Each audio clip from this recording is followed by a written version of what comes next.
Hello everyone and welcome back to my YouTube channel. My name is Dr. Mangesh and in today's session I'll be covering most basic things about how to increase your scores if you are stuck in GT, like if you have stagnant scores, or you can also call it GT plateau.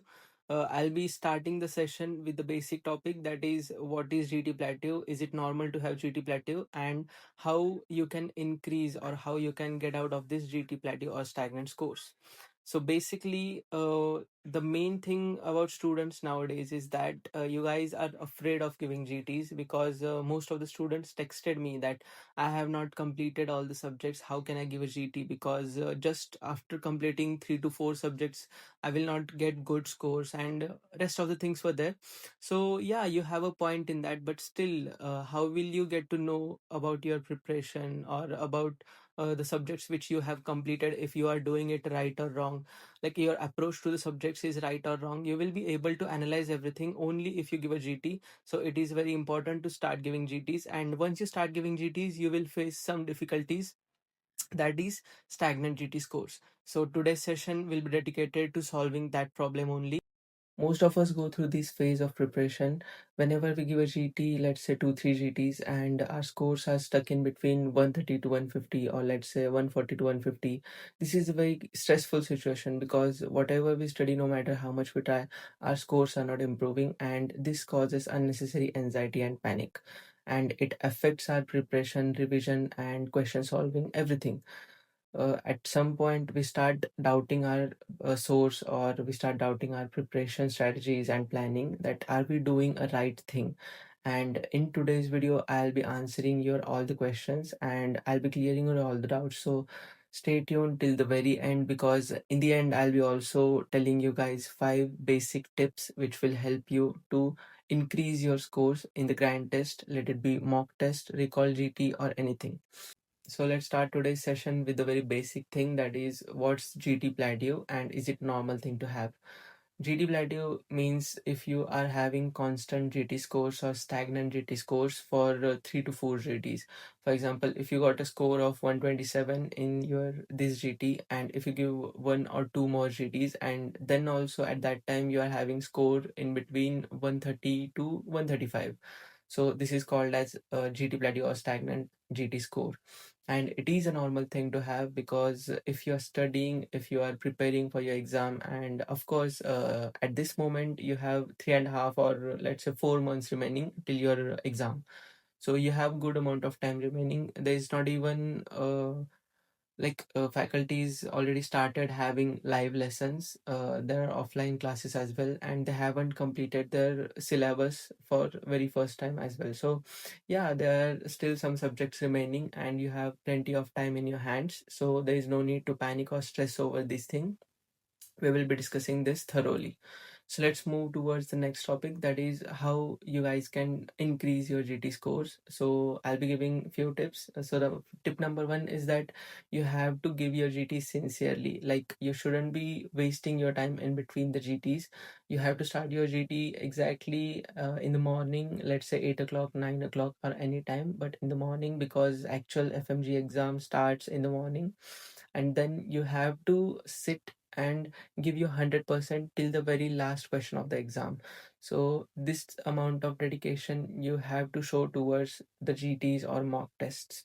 Then the second tip from my side is that you have to review your GT on the same day, like not the whole GT, but you have to go through it at least once, not the questions but at least the analysis, like what were your strong subjects, what were your weak subjects, which topics in which topics you made good guesses, not the guesses like A, B, C, D, the guesses like logical guesses based on your knowledge. So these things you have to do, and this is my tip number two. So my tip number three to you guys is that you have to review your GT.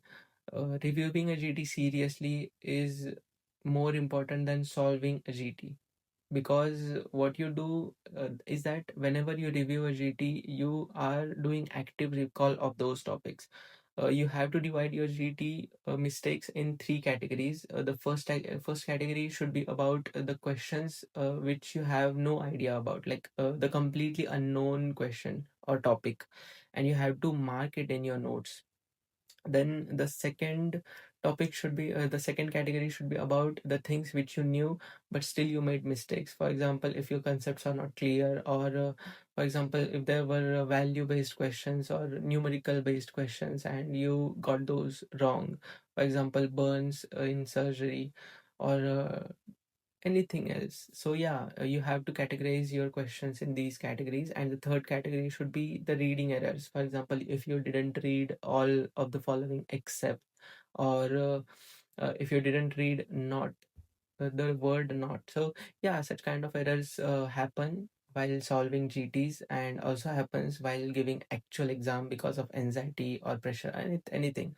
So yeah, you have to categorize your mistakes in these three categories. My tip number 4 to you guys is that you have to make a mistake book.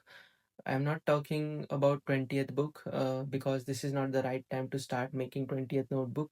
I'm not telling you guys to make a 20th notebook, because we all know that this is not the right time to start making 20th notebook. Because what happens is that 20th notebook is a thing which you have to make during your 6 months time of preparation, and now you guys have only 3.5 or 4 months remaining. So don't go for it, but you have to have your mistakes book, because you shouldn't be repeating the same mistakes again and again, and repeating the mistakes of your GT in the actual exam if the same question gets repeated in the exam.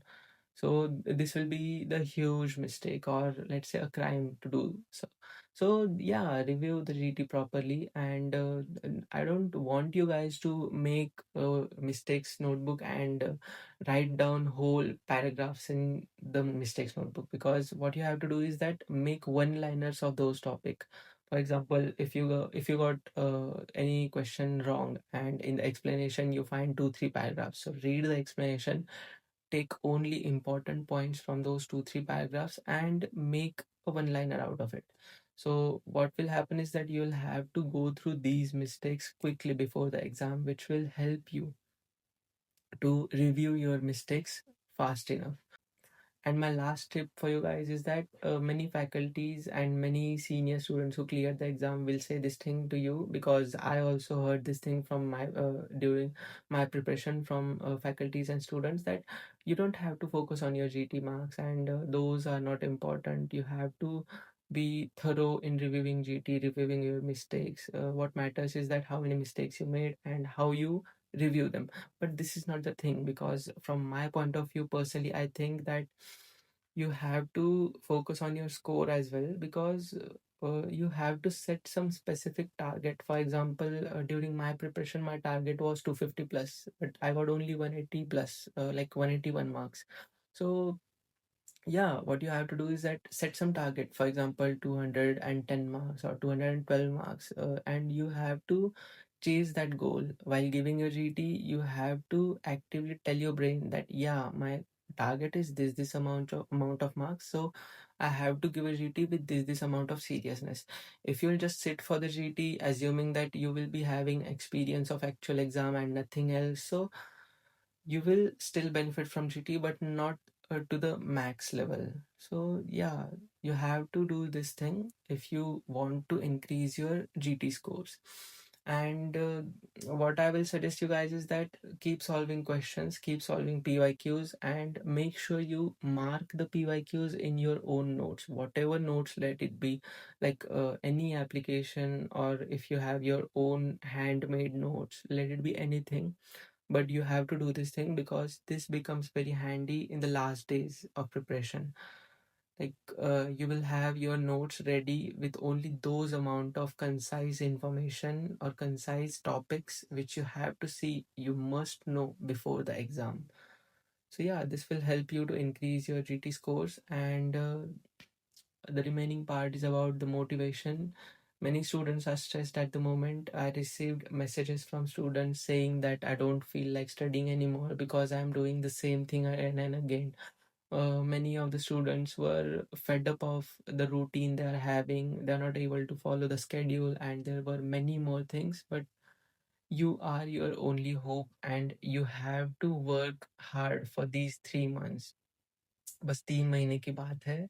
तो you have to give your 100%. You shouldn't be having any regrets that थोड़ा और मेहनत कर लेता, possible था, ये चीज़ नहीं करता, वो चीज़ नहीं करता, तो हो जाता. So you shouldn't be having such things in your mind at the time of result. You have to be thankful for whatever resources, whatever amount of notes, video lectures, preparation, guidance, motivation, inspiration, anything that you're having at this moment. So be grateful for the things you have, because those things are very much sufficient to achieve a decent score in upcoming FMG exam. Believe me, because I am the one who gave a recent FMG exam, and I know how much sufficient my source was and how much I prepared. So I know that whatever sources you guys have, all the sources are good and sufficient to score decent marks, or let's say to at least pass the FMG exam. Let's say there are 300 questions, 19 subjects. You don't have to mug all the content or all the numerical values or everything. For example, let's say we compare two subjects, medicine and anesthesia. We know that every exam there are 3 to 4 questions from anesthesiology, and the subject itself, the notes are of 70 to 75 pages only. But in case of medicine, if you do cardiology, nephro, pulmonology, and rest of the things, good. But if you don't manage to do the if you're not, if you're unable to do rheumatology or hematology, and we know that from hematology only 3 to 4 questions comes, and that part is already covered in pathology and other subjects. So you have to know which subjects or which subtopics you can sacrifice and which you cannot, because in the end days, when there will be only 1 week remaining, or let's say 4 to 5 days remaining for your exam, you'll have to sacrifice some subjects or some subtopics. Sacrifice means, I'm not saying you have to go blank, but of course you will be you have completed your first read, first revision, second revision, third revision, or n number of revisions. But still, you cannot revise all the 19 subjects just 2 3 days before the exam. No matter how concise you make your notes, no matter how you manage to make your 20th notebook, or let's say mistake book, or anything like that, but it is impossible to revise all the 19 subjects when there are only 2 to 3 days remaining for the exam, because the anxiety, pressure, stress, everything takes over, and you have to uh, protect yourself from these things, your mental peace from these things, to give you 100% in the exam. So yeah, you have to be motivated, and you have to watch some inspirational content in the end days to give you 100% in your exam. So that's it. You have to know which are your strong areas, which are your weak areas, which things you can sacrifice, which things you must do before the exam. What my strategy was is that I thought that yeah, these subjects are my strong subjects and these are my weak subjects. Instead of making my weak subjects average by revising them again, I can make my strong subjects excellent by revising those.